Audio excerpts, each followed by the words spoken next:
recollection, how much is storytelling, and how much is catharsis? I'd say the vast, 90% of push is storytelling. In the years since push has been published, I have not, and I'm still in the hood and everything, I've not had one person come up to me and say, I recognize so-and-so from the book. So they're all totally created characters. This situation is actually created. Kind of one of the things I did was to make conscious departures from reality, kind of just to let anyone who's doing fact-checking or this is a fictional world. Like in the book, Precious talks about the Harlem State Hotel that she's going up to 19 floors. But I think it's a real hotel, 11 floors or something like that. So there's these ways that, I'm not, it's not verite, I'm not trying to make a social document. I'm trying to take the social documents of our time and make a fiction that'll live. And the interesting part about the catharsis part is it wasn't catharsis because it wasn't autobiographical, so I wasn't getting out something. I was taking in these horrible lives. So I was really burdened. I didn't feel a sense of catharsis. Even after the publication, it wasn't off of me in a certain way. I felt not burdened, but I felt a big responsibility. I had brought this baby into the world, and I could not just, the racist and misogynist culture that we live in, I could not just say, oh, that's the book, and and I'm not going to talk about it, and it means what it means. Our poetry means what it means. Figure it out yourself. I knew that I had to explicate and be there in a certain kind of, not so much to defend, but to keep the analysis on track, to keep the conversation in a way that was going to be beneficial for the population that I had written the book about. Now, in Push, she is the scientific group of she is fat, she is dark, she is illiterate, she is youth. And we hear about that in the analysis of the character. What we don't hear about so frequently are her strengths. She is persistent, she is relentless, she is fearless. Was that intentional? Did you intentionally build her that way? Or do we also get to witness this? We get to witness her.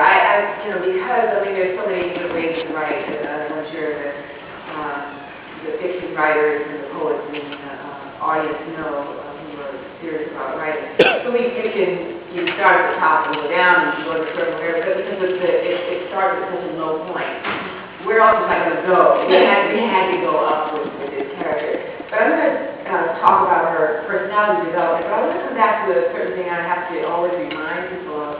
And then they'll run back to the book and then they'll kind of come up with that fact. Yes, Precious is, she's obese, she's dark-skinned, and she doesn't have a lot of money to spend on clothing and stuff.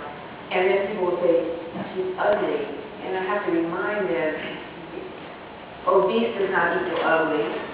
Dark skin does not equal ugly. I never created an ugly child. While I was writing, I did see her as heavy. I did see her as not having money to get her cornrows done in the way that they were doing in the 90s and stuff.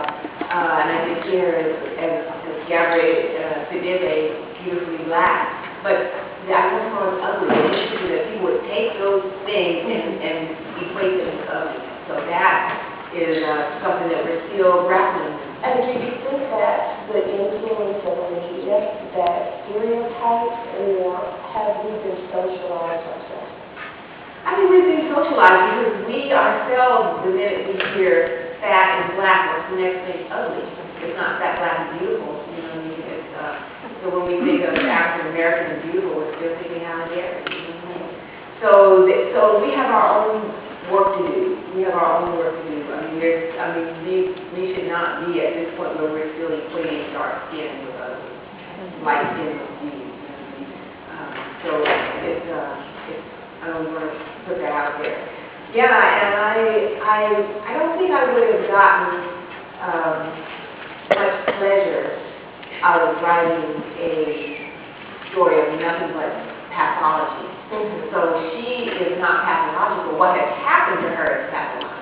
To be treated as she's been treated, to be shunted, and to be not have educational opportunities, and not have, in this day and age, not have the abuse that happens to her interrupted. All of that's pathological. But she actually is a very healthy child who, once she gets a chance to grow, she grows. And that's not always true. I mean, so many people have probably seen enough in their lives, young lives or old lives or whatever, where the use stops, the person gets the counseling or whatever, and the addiction or the abuse continues. They are not able to stop it. But some people, when you open the door, they go through.